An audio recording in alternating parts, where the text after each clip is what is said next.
अस्सलाम वालेकुम नाज़रीन, आप देख रहे हैं प्रोग्राम गोया और मैं हूं अरसलान खालिद। आज के प्रोग्राम में हम सबसे पहले जो सियासी मंजरनामा है उस पर बात करेंगे। एक नई बहस जो छिड़ी है वो शहबाज शरीफ साहब ने जो एक बयान दिया जिसमें उन्होंने कौमी हुकूमत की बात की थी कि वक्त की ज़रूरत है कि कौमी हुकूमत सामने आए।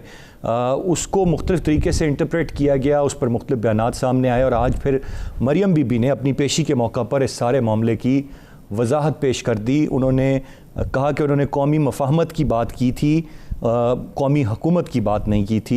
मरियम औरंगज़ेब साहिबा उसको किसी और तरीके से इंटरप्रेट कर रही हैं। अब ये कीपिंग इन माइंड के शहबाज शरीफ साहब पाकिस्तान मुस्लिम नून के सदर हैं, मरियम साहिबा नाइब सदर हैं, पार्टी के सदर एक बयान देते हैं और मरियम औरंगज़ेब साहिबा ये बताती हैं कि ये पासिंग रिमार्क्स हैं, ये उनकी अपनी राय हो सकती है लेकिन ये पार्टी पॉलिसी नहीं है।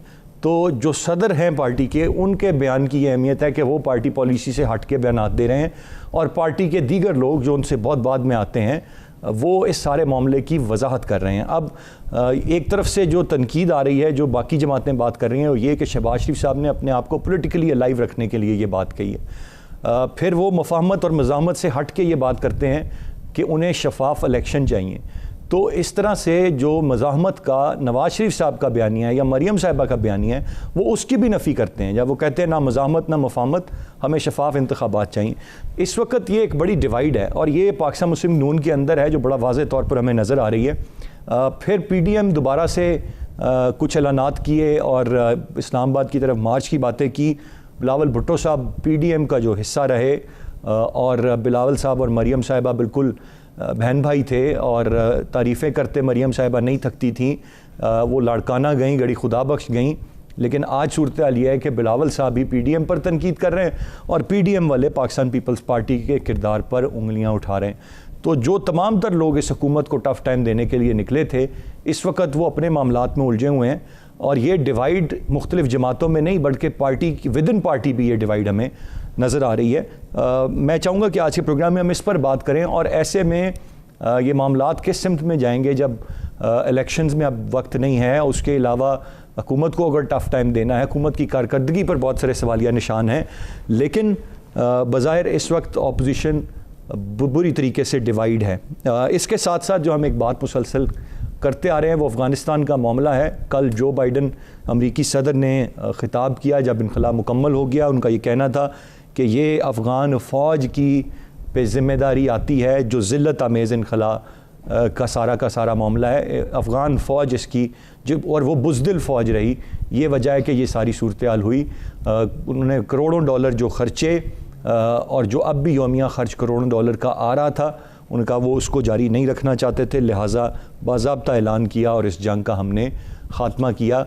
अपनी नाकामी का एतराफ़ जो बाइडन ने कहीं नहीं किया, लेकिन वो करें या ना करें, as a matter of fact पूरी दुनिया ये बात जानती है कि किस बुरे तरीके से अमेरिका को इस सारे मामले में शिकस्त हुई है। दूसरी जानिब पेशरफ्त हो रही है तालिबान हुकूमत साजी के लिए। आज भी इजलास जारी है, अहम ऐलानात मुतवक्के हैं किसी भी वक्त और वो उन्होंने भारत से अपना सफारती रब्ता किया है, दीगर ममालिक से अपने सफारती रब्ते कर रहे हैं और अमेरिका से भी वो ये कह रहे हैं कि वो भी अफ़गान तालिबान को तस्लीम करें, उनकी हुकूमत को भी समझे और साथ साथ मुश्तरका हुकूमत की बात पर अमेरिका ज़ोर दे रहा है। मैं चाहूँगा इन डेवलपमेंट्स में भी आज के प्रोग्राम में हम बात करें। गेस्ट पार्टिसिपेंट्स का तारुफ कराता चलूँ। प्रोग्राम में हमें ज्वाइन कर रहे हैं PJ मीर साहब, सीनियर सहाफ़ी और तजियाकार हैं। बहुत शुक्रिया सर आपके वक्त का। ब्रिगेडियर रिटायर्ड फ़ारूक हमीद साहब हमारे साथ मौजूद हैं, सीनियर एनालिस्ट हैं और मुबशर बुखारी साहब हमें ज्वाइन कर रहे हैं जो कि सीनियर सहाफ़ी और तजियाकार। मैं PJ मीर साहब से गुफ्तगू का आगाज़ करूँगा। PJ मीर साहब, कैसे देखते हैं आप इस वक्त शहबाज शरीफ साहब अब बज़ाहिर कहे कि जी ये मुख्तलिफ नहीं हो सकते, लेकिन अब बयानात मुख्तलिफ हैं, बयानिए मुख्तलिफ हैं, अप्रोच मुख्तलिफ है। ऐसे में क्या मामलात आगे बढ़ेंगे जब मुल्क के अपोजिशन लीडर, एक पार्टी के सदर एक बयान देते हैं और उनके पार्टी के लोग उनकी वजाहत कर रहे होते हैं, कह रहे होते हैं नहीं उनका मकसद ये नहीं था या ये पार्टी की पॉलिसी नहीं है। बड़ी अजीब सूरत हाल नहीं है? देखिए, मैं समझता हूँ ये बहुत बड़ा it's a big slap on Shahbaz Sharif. ये बाकी कल के आने वाले और शहबाज शरीफ के मुतालिक इस तरह की बात करें with in the party. Shahbaz is the president of the Pakistan Muslim League N, और वो अगर कोई बात करते हैं, ये दूसरे कौन है उसको कॉन्ट्रडिक्ट करने वाले? क्या उन्होंने बात की है शहबाज शरीफ साहब से कि जी आपने ये किया और आके आपने फ़ौरन एक महाज खोल दिया और कहा जी नहीं जी उनका मतलब ये था, उनका मतलब ये था? I think this is a very irresponsible statement by anybody जो कि अपने प्रेसिडेंट को अंडरमाइन कर रहा है और मलाइन कर रहा है एंड ऑफ कोर्स उसको डिस्टेंस कर रहा है। और ये जो अब यह कहा आपने कि जी वो politically alive, Shahbaz Sharif will always be politically alive. Remember one thing, इनका एक वेट है पाकिस्तानी पॉलिटिक्स के अंदर, बिल्कुल बेशक इसमें एक कोई शक नहीं है कि without Nawaz Sharif he is a nobody and well then there is nobody else as well. So the question is कि अगर तो आप हायरार्की के अंदर एक फ्रिक्शंस क्रिएट करना चाह रहे हैं बिटवीन मरियम नवाज एंड शहबाज शरीफ, तो ये बहुत डेंजरस गेम है as far as the survival of the party is concern. Die hards बिल्कुल शहबाज के साथ हैं और डाई हार्ड्स अनफॉर्चुनेटली और फॉर्चुनेटली जो जिस तरह भी आप ले लो वो मरियम के साथ नहीं है। आपने देख लिया कि senior leadership Chaudhry Nisar, Zafar Ali Shah and loads of others, वो अपने आप को उन्होंने डिस्टेंस कर दिया, बिल्कुल आइसोलेट कर दिया। और पार्टी में और भी लोग हैं जो कि इस तरह हैं, इस वक्त सर्वाइवल के लिए सब नज़र आ रहे हैं उनके साथ, लेकिन over a period of time जो कि कहते हैं when the push comes to crunch ये शहबाज के साथ खड़े होंगे। We don't know Nawaz comes back और not, I doubt if he comes back. एक तो उनकी हेल्थ ठीक नहीं है, एक तो पॉलिटिकल आप कह लो कि हेल्थ ठीक नहीं है, दूसरा physically I know he is not very well at all and I don't think he will be in a position to come और वो उस तरह के जलसे करे और उस तरह की वसिफरस वो तकरीरें करे। सो मैं समझता हूँ ये PMLN जो है बड़े डेंजरस ग्राउंड्स पे खेल रही है। और अभी आपने जो बात की है बिलावल की, जो उन्होंने PDM पे कहा है, PDM without Pakistan Peoples Party is 0-0। Pakistan Peoples Party फिर भी एक बहुत बड़ी जमात है और मैं समझता हूँ इसको साइड पे रखना और फिर कहना कि हम अपोजिशन है, I don't think that makes you an opposition at all. ये फिर आप कह लो एक डाइसेंटिंग ग्रुप है और ये डाइसेंटिंग ग्रुप जो है इट्स नॉट गुड इनफ कि जी जिस तरह से आपने कहा, जिस तरह से आपने ये सारी बात कही और आज मरियम साहिबा ने भी यही वजाहत की कि कोई जवाज़ नहीं बनता कि जब हुकूमत जो है वो इंतकाम की सियासत कर रही है तो नवाज शरीफ साहब वापस आएँ, if is not coming back. और यहाँ पर अप्रोच में फ़र्क है सदर और नायब सदर की पार्टी के। तो ये किस तरह से अब आगे 1 साल बाद अब कह लीजिए कि कैंपेन शुरू हो जानी है, आपने इलेक्शंस के लिए एक अप्रोच कुछ और हो, दूसरी अप्रोच कुछ और हो, पार्टी डिवाइड हो जाएगी, नुकसान तो खुद PMLN का होगा। अरसलान, ये डैमेज आपके रैंक्स में नीचे जाएगा। ये जो आप जो बड़ी बात कर रहे हैं कि वाइस प्रेसिडेंट और प्रेसिडेंट का जो डिफरेंस है ये नीचे रैंकर्स में जाएगा। वो कहेंगे हम कहाँ खड़े हैं। वो तो अभी देखे ना, अगले साल इलेक्शन ईयर आपका आ जाएगा, अभी से बातचीत शुरू हो जाएगी। आपने देखा नहीं कि इधर आज़ाद कश्मीर में क्या हुआ है? सरदार तनवीर इलियास नून के बंदे तोड़ के लेके आ गया कि जी आपको हम ये दिखाएंगे वो दिखाएंगे। बात यह है कि यहाँ नज़रियाती पॉलिटिक्स नहीं है, यहाँ अपॉर्चुनिस्टिक पॉलिटिक्स है। वो कहते हैं वो है ना JJUN जेड़ा जते ओदे नाल, यहाँ वो पॉलिटिक्स है। और इसलिए ये जो कर रहे हैं ना, ये अंडरमाइन कर रहे हैं प्रेसिडेंट को, ये मुस्लिम लीग नून को बहुत डैमेज हो रहा है ग्रास रूट लेवल के ऊपर। Rightly said. ब्रिगेड साहब की जानिब बढ़ूंगा। ब्रिगेड साहब, how do you read the situation? ये है क्या मामला, ये क्या कोई एक सोची समझी पॉलिसी भी हो सकती है अगर इसको दूसरी साइड पे देखा जाए कि एक जो है वो मज़ाहमत की बात करे और दूसरा मफाहमत की बात करे, और ये पैगाम किस कॉर्नर में पहुंचाया जा रहा है ये मैं भी जानता हूं, आप भी जानते हैं। बिस्मिल्लाहिर्रहमानिर्रहीम, बहुत शुक्रिया। देखिए, शरीफ फैमिली को अब ये आप क्रेडिट दें कि वो पॉलिटिकली बहुत स्मार्ट हैं और ये हम कितने अरसे से ये देख रहे हैं। बाकी ये गुड कॉप बैड कॉप, और ये एक तरफ वो जो हार्डलाइनर्स हैं नवाज शरीफ और मरीम नवाज, वो मज़ाहमत की बात कर रहे हैं, कन्फ्रंटेशन की बात करते हैं और डायरेक्टली तनकीद करते हैं फ़ौज, ISI और तमाम मिलिट्री लीडरशिप पे। और दूसरी तरफ शहबाज शरीफ हैं, वो मॉडरेट अप्रोच रखते हैं, अपना एक रिकन्सिलिएशन की बात करते हैं। तो ये हम काफ़ी अरसे से देख रहे हैं। अभी जो लेटेस्ट राउंड आया, देखें, जो we must keep in mind कि शहबाज शरीफ साहब जो है ना, ये इनको बड़ा सेटबैक हुआ था, ये लंदन जा रहे थे और मेरा ख्याल है, जो मुझे कुछ PML के लोगों ने बताया, कि इनका शायद इमीडिएटली वापस आने का प्रोग्राम नहीं था। एक दफ़ा आप पाकिस्तान से निकल जाएं तो बस फिर आप निकल गए, फिर जो मर्जी आप कुछ तारीख करें, जो मर्जी के आप निकल गए, फिर आएंगे आप अपनी मर्जी से आएंगे। तो वो उसके बाद शहबाज शरीफ साहब is in state of shock. आप उनकी शक्ल से भी, उनके जो तासुरात हैं उससे भी आप महसूस कर सकते हैं कि वो इस वक्त परेशानी की हालत में है। इस परेशानी की हालत में कि किसी तरह कुछ मामला फिर कहीं पे हुकूमत के साथ सेट हो जाए, कुछ मुझे उनको रिलीफ मिल जाए, किसी क्वार्टर में रिलीफ मिल जाए, वो आप इस किस्म की बात करें। लेकिन ये जो भी बात हुई ये सारी ये नेशनल गवर्नमेंट, ये सारा मेरी नज़र में पॉलिटिकल गिमिक्री कहें, पॉलिटिकल शोशा इसको बोलें, जिसके लिए शहबाज शरीफ नॉर्मली मशहूर हैं। और जब एक दफ़ा उन्होंने कह दिया कि मुज़ाहमत रिकन्सिलिएशन मेन चीज़ है, फ्री एंड फेयर इलेक्शन 2023 में, तो मुझे ये लगता है कि आप नोट करेंगे कि एवेंचुअली ये इलेक्ट्रॉनिक वोटिंग के ऊपर भी कोई ना कोई एक सोल्यूशन जो है निकलेगा और शहबाज शरीफ उसमें भी ऑन बोर्ड हो जाएंगे।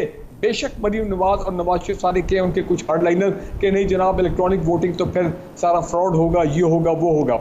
माई पॉइंट इज दिस, ये क्यों इस वक्त बात हो रही है, शहबाज शरीफ क्यों इस तरह गुफ्तगू कर रहे हैं?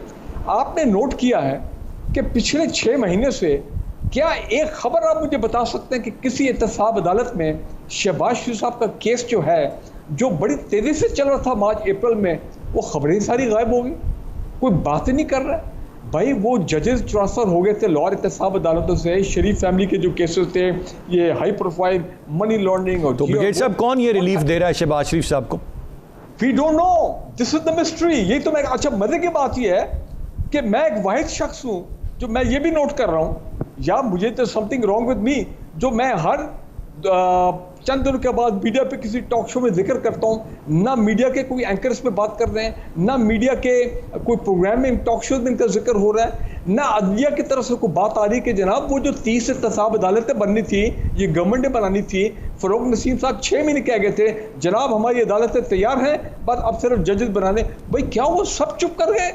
गवर्नमेंट की तरफ से कोई बोलता नहीं है। सिर्फ फवाद चौधरी साहब ने मेरा ख्याल एक बयान दिया है कि ये जनाब अगर अदालतें डेली ट्रायल करें, डेली स्पीडी अपना हेयरिंग्स हो, तो ये फैसले जो हैं चंद हफ्तों में आ जाएंगे इनके तमाम केसेस के।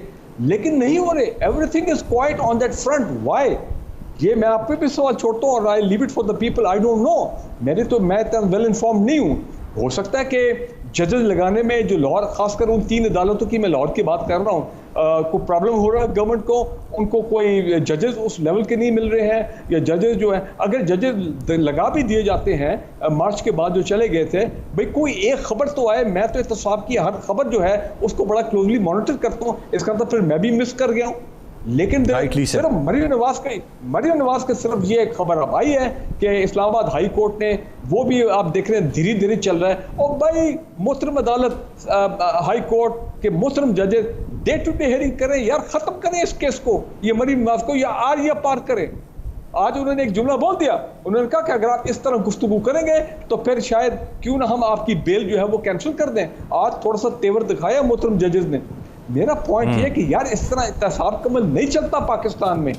ये हम अपना शहबाज शरीफ साहब जो हैं नेशनल गवर्नमेंट, और भाई आप तो बहुत बड़े मुलज़िम हैं, ये मनी लॉन्ड्रिंग वाले बड़े खौफनाक केसेस हैं, इतना एविडेंस है, नैब ने इतनी मेहनत की है, जस्टिस जावेद इकबाल साहब को जो भी आप कहें, लेकिन उन्होंने ये काम किया कि ये जितने मेगा स्कैम्स थे इनके जरदारी फैमिली के खुल के सामने रेफरेंस डायलॉग ट्रायल शुरू करा दिया। राइटली सेड ब्रिगेड साहब, आपका पॉइंट वैलिड है और पॉइंट वेल टेकन सर। जी, गुफ्तगू का सिलसिला जारी है, एक ब्रेक की जाने पड़ेंगे, ब्रेक से वापस आकर मजीद बात करते हैं, साथ रहिएगा।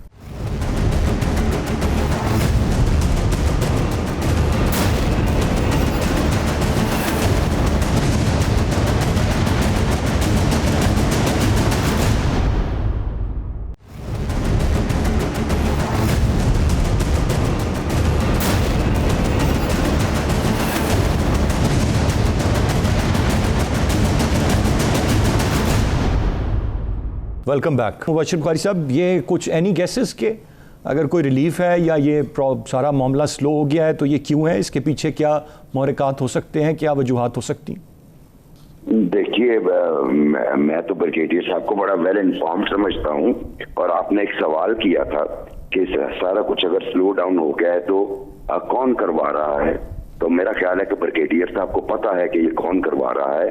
जरा ब्रिगेडियर साहब ने तजाहिद आरफाना से काम ले दिया है, वरना हमें भी पता है कि बैकडोर डिप्लोमेसी जो चल रही है और जो मुसलसल चल रही है, ये उसी का नतीजा होता है जब इस तरह की चीजें स्लो डाउन हो जाती हैं। आप देखिए ना, सडनली क्या हुआ था, जरा उस वक्त की टाइमलाइन अगर आप देखें, क्रोनोलॉजी ऑफ इवेंट्स देखें, शहबाज शरीफ साहब बाहर आ रहे हैं, चौधरी निसार साहब हल्फ उठाने पहुंच गए हैं, हमजा बाहर आ गए, तो ये कौन करवा रहा है, इसका जवाब बड़ा विविड और वाज़ेह है। हमारे ताकतवर हल्के जो हैं वही ये चीजें डिसाइड करते हैं और वही करवा रहे हैं। एक बात तो हो गई है। दूसरी बात थोड़ी सी PMLN के हवाले से मैं ये कहूँगा, चारों तरफ स्ट्रोक्स खेलना चाह रही है लीडरशिप, लेकिन ये हकीकत है। और चूंकि मैं भी अपने आप को अभी रिपोर्टर कहलवाना ज्यादा पसंद करता हूँ बनिस्बत एडिटर या पेशियाकार के, क्योंकि मैं अभी भी रिपोर्टिंग करता हूँ प्रैक्टिकल। उससे मुझे जब मेरी गुफ्तगू हुई रिसेंटली PMLN के लोगों से, तो अंदाजा ये हुआ कि 80% लीडर, बिल्कुल ठीक कहा गया कि ये निचले रैंक तक जाएगी, 80% लीडर मियां नवाज शरीफ के बयानिए से इत्तफाक नहीं करते, लेकिन खुल के बोलते भी नहीं है। हाँ, जब आपस में गुफ्तगू होती है तो वो इस तरह की गुफ्तगू करते हैं, जबकि सिर्फ चंद लोग जो हैं वो सिर्फ लॉयल्टी शो करने के चक्कर में इत्तफाक कर रहे हैं। आप देखिए शहबाज शरीफ साहब मुफाहमत की आज बात कर रहे हैं। पीपल्स पार्टी दौर में जब मुफाहमत की जरूरत थी उस वक्त वो सड़कों पे घसीटने की बात किया करते थे। मतलब ये मुफाहमत हमेशा उनकी ताकतवर अदारों के साथ ही होती है, पॉलिटिकल पार्टीज का उसमें लेना देना नहीं होता। और ये उनकी आप हिस्ट्री उठा के देख लें, बल्कि पीजे मीर साहब COD जब साइन हो रहा था वहां पे मौजूद थे, ये विटनेस होंगे, वहां पे शहबाज शरीफ साहब की जो बॉडी लैंग्वेज थी चार्टर ऑफ डेमोक्रेसी साइन करते हुए, वो मुझसे बेहतर मीर साहब जानते हैं। उसके अलावा ये कौन सी मज़ाहमत की सियासत है कि आप एक स्टेटमेंट डालें कि हम मज़ाहमत की सियासत कर रहे हैं और उसके बाद 2 माह की खामोशी अख्तियार कर लें और बिल्कुल आप बैकड्रॉप में चले जाएं। तो ये चारों तरफ जो स्ट्रोक्स खेलने की कोशिश PMLN कर रही थी, इसका उल्टा नुकसान होना शुरू हो गया है, क्योंकि बहुत सारे सवाल भी सामने आ रहे हैं और उसके अलावा पार्टी के अंदर जो है वो डिफरेंसेस पैदा होने शुरू हो गए हैं। तो ये मसला जो है, और तीसरी सबसे अहम बात, अब ये कौमी हुकूमत या इस तरह की बातें करने का टाइम नहीं है। अगर आप प्रैक्टिकली देखें, PDM की तमाम जमातों समेत नेशनलिस्ट ग्रुप्स आप देख लें, Balochistan, Sindh, KP, Pakistan Peoples Party को देख लें, इवन PTI को देख लें, ये सारे इस वक्त इलेक्शन मोड में जा चुके हैं। चूंकि इन्हें अंदाजा हो गया है कि अगर इस वक्त चेंज ऑफ गवर्नमेंट या इस तरह की कोई चीज आएगी भी तो कोई सूदमंद नहीं होगी, क्योंकि ग्राउंड रियलिटीज इकोनॉमिक जो हैं वो हमारी बड़ी अजीबोगरीब सी हो चुकी हैं। तो सारे इलेक्शन मोड में जा चुके हैं। अब इलेक्शन के लिए अपने आप को कैसे अलाइव रखना है, कैसे अपनी सपोर्ट मस्टर करनी है, कैसे लोगों को गैल्वनाइज करना है, ये सारी उसी की कोशिश हो रही है। उसी के लिए नैरेटिव्स जो मुफाहमत के या कौमी हुकूमत के जो हैं वो सामने आ रहे हैं, इससे ज्यादा कुछ नहीं। राइटली सेड पीजे मीर साहब, ये जो कौमी हुकूमत की बात जिसको बिल्कुल तब्दील कर दिया आज मरियम साहिबा ने, क्या इसको ऐसे देखा जा सकता है कि वो कोई पैगाम देना चाह रहे हैं कि ये जो हम PDM की जमातें हैं, हमें मिल के भी इक़्तिदार मिल जाए तो वी आर गुड, हमें कोई मसला नहीं है? ये उनका मकसद इसके पीछे ये हो सकता है जब वो कौमी हुकूमत की बात कर रहे हैं, या वो ये ऑफ़र दे रहे हैं कुछ हलकों को कि सभी पॉलिटिकल पार्टीज़ को कुछ ना कुछ दे दें, मिल के सारे मामलात चलाते हैं? क्योंकि मिसाक मैशियत की भी बात इन्होंने ही की थी फ्लोर ऑफ द हाउस पे, तो ये कोई एक माइंडसेट तो है जो उनका चल रहा है कि सब मिल के चलें और मुल्की मसाइल को हल करें। ये आप देख लें, कुछ 40 साल ले लें, 40-45 साल, ये वही लोग हैं ना। तो क्या ये 1.5 साल में आके नेशनल गवर्नमेंट में कोई डिलीवर कर जाएंगे? ये 1.5-2 सालों के अंदर जो 40-50 साल में नहीं डिलीवर कर सके, कर जाएंगे ये। और उनके साथ अपने एडवर्सरीज के साथ, जिनको दिन रात गालियां लगती हैं, वो भी इनको देते हैं, ये भी उनको देते हैं, और यू थिंक कि ये मिल के गवर्नमेंट चला लेंगे, नेशनल गवर्नमेंट चला लेंगे? नो। ये बदकिस्मती से ये है कि हमारे मुल्क के अंदर कि everybody wants to be the chief and no Indians. यहाँ हर बंदे को नंबर 1 बनने का शौक़ है कि मैं नंबर 1 उसके अंदर आऊँ और मैं ये करूँगा वो करूँगा। जब वो आ जाता है उसके बाद वो जो पुराने नारे हो जाते हैं, किसी ने रोटी कपड़ा मकान दे दिया, किसी ने येलो कैब दे दी, किसी ने ये जो हुकूमत वाले आए करप्शन दूर कर देंगे, ये सब नारे हो जाते हैं बाद में। प्रैक्टिकलिटी एक चीज़ है और रियलिस्टिक जो अप्रोच है वो दूसरी चीज़ है। रियलिस्टिक अप्रोच हमारी नहीं है। हम बात किसकी कर रहे हैं? हर टेलीविज़न शो के ऊपर इन पार्टियों की जो आप कह लो कि इनकी जो आपस में जो इनके जो डिफ्रेंशिएशंस हैं, हम उन पे बात कर रहे हैं। हम कोई लोगों की बात कर रहे हैं? कौन लोगों की बात कर रहा है? मुझे बता दें, आवाम की कौन बात करता है? गरीब आदमी के ऊपर हम हर कॉन्वर्सेशन गरीब आदमी पे लगे होते हैं, लेकिन उसके लिए करता कौन है? मुझे बता दें। द क्वेश्चन इज़ कि अभी आपके पास फॉर एग्जांपल एक एहसास प्रोग्राम आया है, इसको भी कोशिश करते हैं कि ये भी कंट्रोवर्शियल बन जाए। हम कोई अच्छी चीज़ को आगे नहीं लाते अरसलान, ये हमारी प्रॉब्लम है। और मोस्टली आप देखते हैं जब गवर्नमेंट्स आती हैं या जाती हैं, वो एक दूसरे को इस तरह उलझा जाती हैं कि इनकी अपनी एक डिबेट एमिनेट हो जाती है, और जो पब्लिक डिबेट है और पब्लिक इंटरेस्ट डिबेट है वो डिबेट बिल्कुल नहीं होती। आप मुझे बता दें कितने लॉज पास हो गए, आप मुझे बता दें कि असेंबली के अंदर रवैया दोनों का क्या रहा है। तो द थिंग इज़ कि हम इस चीज़ पे नहीं है, बट जो गवर्नमेंट होती है वो अपने आप को बचाती फिरती है, जो अपोजिशन है वो गवर्नमेंट को निकालने के चक्कर में लगी रहती है। And this is what are musical chairs.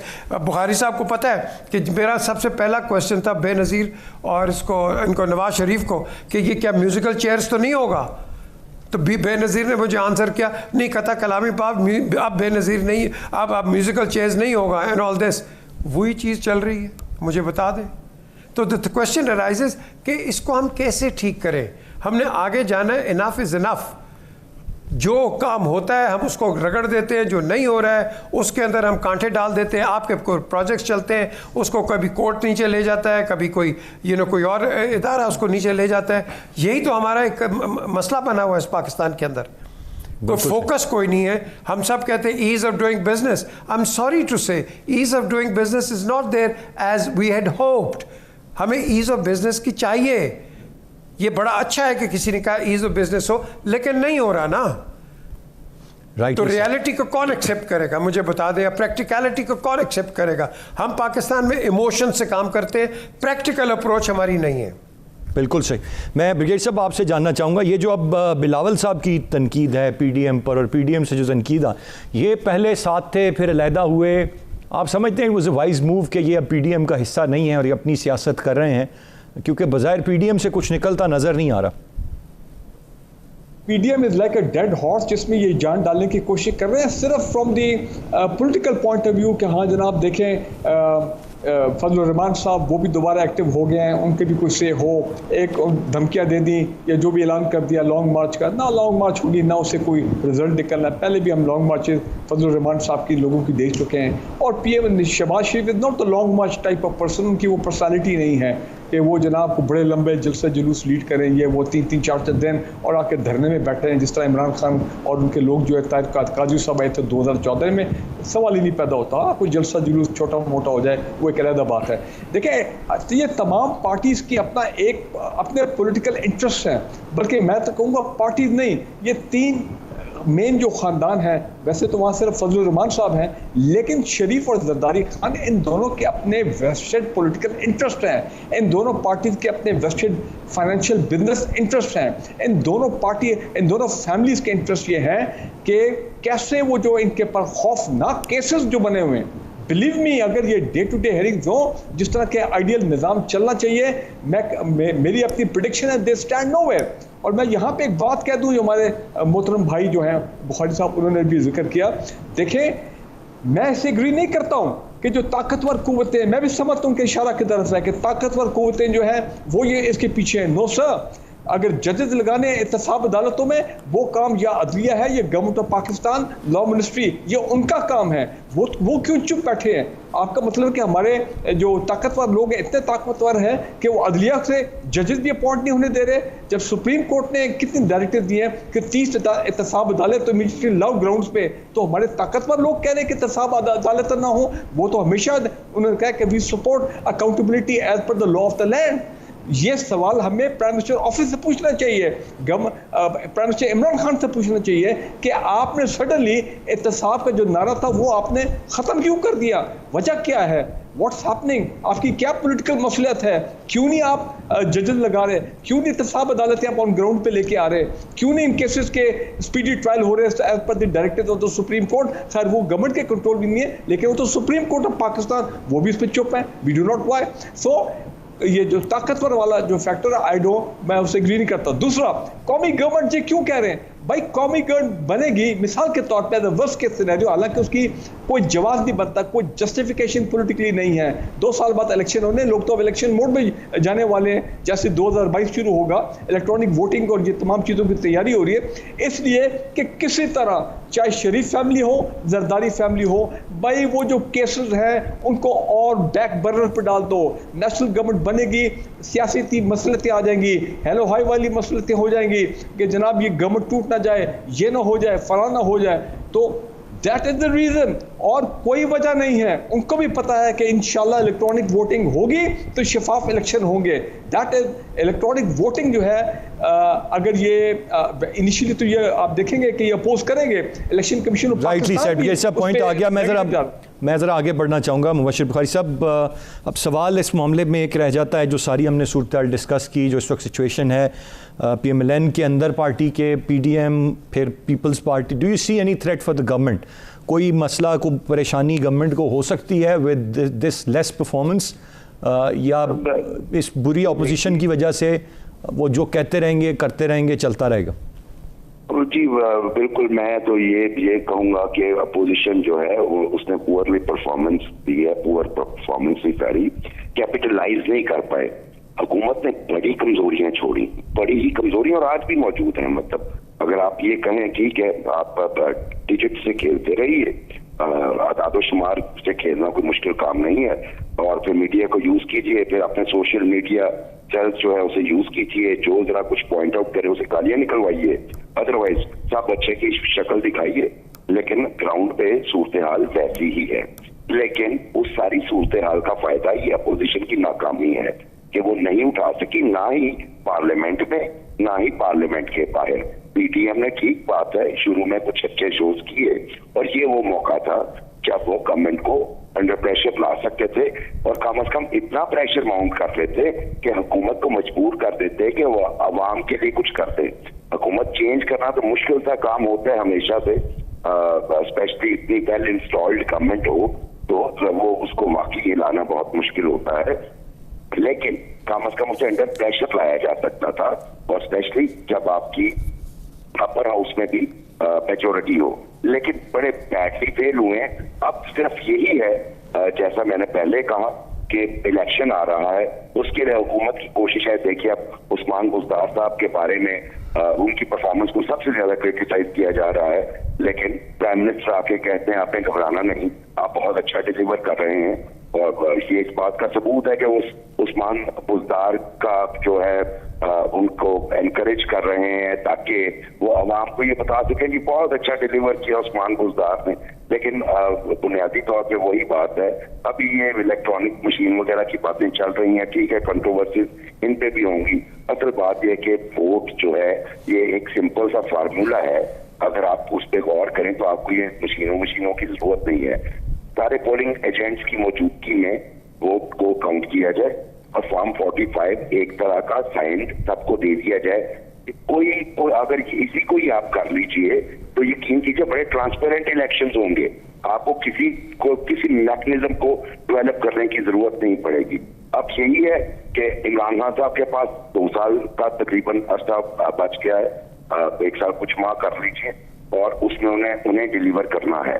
और अगर वो नहीं करेंगे तो यकीनी तौर पे अपोजिशन पार्टीज जो हैं वो अपना अपना जोर लगाएंगी, और इसमें कोई शक नहीं है कि चूंकि सबसे बड़ा प्रोविंस पंजाब है और जो यहाँ से मेजोरिटी लेता है उसको जीतना होता है। आज तक की तारीख में, एक सियालकोट के बाई इलेक्शंस को आप साइड पे रख दीजिए, आज तक की तारीख में जितने बाई इलेक्शन हुए हैं वो आपके सामने हैं, उनके रिजल्ट PMLN। और आज तक की तारीख में अभी तक पंजाब में जो द मोस्ट पॉपुलर पार्टी है उसको वो PMLN ही है, और उसका आपको तोड़ने के लिए जोर आपको डिलीवर करना पड़ेगा। यही वजह है इस आखिरी सेंटेंस में ये कहूंगा, और यही फियर, इसी पॉपुलैरिटी का फियर है कि अभी तक आप जो blessing in disguise supreme court का फैसला आ गया था, वरना उसी फियर के तहत सस्पेंड करके लोकल गवर्नमेंट्स को अपने इलेक्शन नहीं करवा रहे यहाँ। बिल्कुल सही। एक ब्रेक की जाने बढ़ूंगा जी। मैं ब्रेक से वापस आकर हमने बात तो कर ली अभी इस वक्त जो सियासी सूरत हाल है, कुछ बात हम अफ़गानिस्तान की करेंगे और जो वहाँ पर इस वक्त तेज़ी से होने वाली डेवलपमेंट्स हैं उन पर एक कमेंट मेहमानों से लेंगे। साथ रहिए।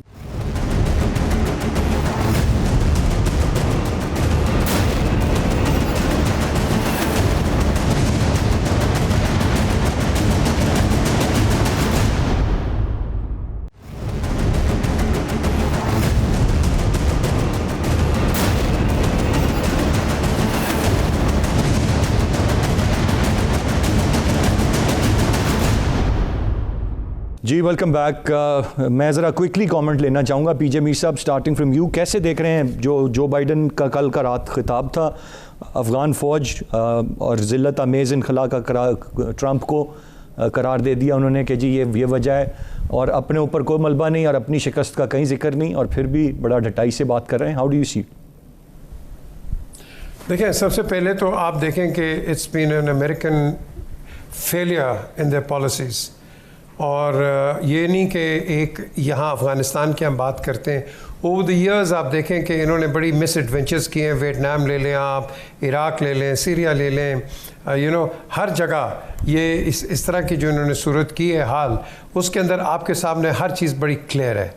अब क्वेश्चन आता है कि will they learn? No, they won't learn. इन्होंने कहीं ना कहीं अपने वो जो एक्सपेंशनिस्ट तो नहीं मैं कहूँगा, लेकिन अपने इन्होंने जो पंजे हैं ये कहीं ना कहीं मारने हैं। अब इनके पास एक नई सुपर पावर आ गई in the form of China.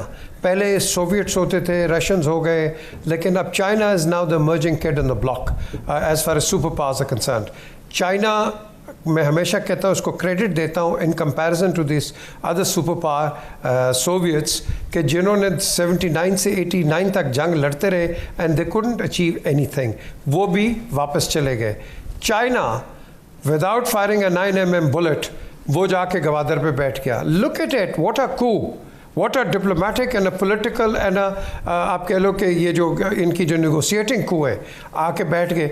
जब वो इधर आके बैठ गए, अमेरिका को तकलीफ़ हो गई। अमेरिका ने आप कह लो कि ज़्यादा एडवेंचर्स दिखाने शुरू कर दिए। But coming on to Afghanistan, मैं समझता हूँ कि उन्होंने एक पेंडोरा बॉक्स जो खुला था वो बंद कर दिया है, और ये पेंडोरा बॉक्स खुलेगा। ये अगर एवैक्यूएशन इन्होंने करनी थी तो ये पहले क्यों नहीं की? जवाब दिया जाता है कि जी अफ़गान गवर्नमेंट ने कहा था कि जी अगर आप अभी चले जाएंगे तो हमारी गवर्नमेंट चली जाएगी, तो ये चले गए, इनकी गवर्नमेंट चली गई। द क्वेश्चन अराइजेज, आपका जो आर्म्स एंड इक्विपमेंट आप छोड़ गए हैं, combat helicopters, aircrafts, of course आपका जो आर्म्स एंड एम्यूनिशन है, ये आप इस तरह छोड़ के चले गए। You could have evacuated it, worse comes to worse, right into Pakistan, और you could have into central Africa, central जो आपके जो एशियन स्टेट्स हैं, इनके अंदर आप कर सकते थे, but you didn't do it. आप छोड़ के गए हो वहाँ again in a master plan. ये मास्टर प्लान देखना इमर्ज करेगा। वो रुडियर्ड किपलिंग ने बड़ी देर कहा था कि ये एक मास्टर गेम हो रही है, मास्टर गेम प्लान बन रहा है। This is the master game plan. ये ओनली टाइम विल टेल के मामलात किस तरफ जाते हैं। मैं ब्रिगेड साहब आपसे जानना चाहूँगा, आप कैसे देख रहे हैं इस वक्त तमाम जो इजलास हैं वो जारी हैं, हुकूमत साजी का मामला है, सिफारती राब्ते हैं, दुनिया के तस्लीम करने की बात है। How do you see these development sir, very quickly?